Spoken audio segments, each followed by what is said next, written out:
بسم اللہ الرحمن الرحیم۔ رزق میں برکت کی دعا۔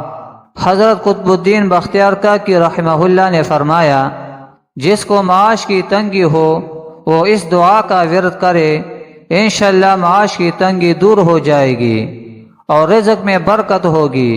وہ دعا یہ ہے: بسم اللہ الرحمن الرحیم، یا دائم العز والملک والبقاء، یا ذا المجد والعطاء، یا ودود ذا العرش المجید، فعال لما یرید۔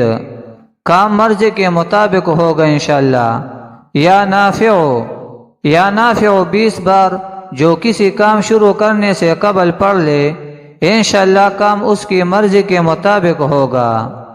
رنج یا مصیبت درپیش ہو تو اس کے لیے یہ وظیفہ کر لو: یا صبورو، جس کو رنج یا مصیبت پیش آئے 33 مرتبہ پڑھے، انشاءاللہ سکون ہوگی۔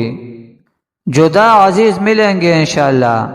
یا جامعو، جس کے عزیز و اقارب جدا ہو گئے ہو، چاش کی نماز کے وقت غسل کر کے آسمان کی طرف منہ کر کے 10 بار پڑھے اور ہر بار میں 1 انگلی بند کرے، پھر اپنے منہ پر ہاتھ پھیرے، انشاءاللہ تھوڑے عرصے میں سب جمع ہو جائیں گے۔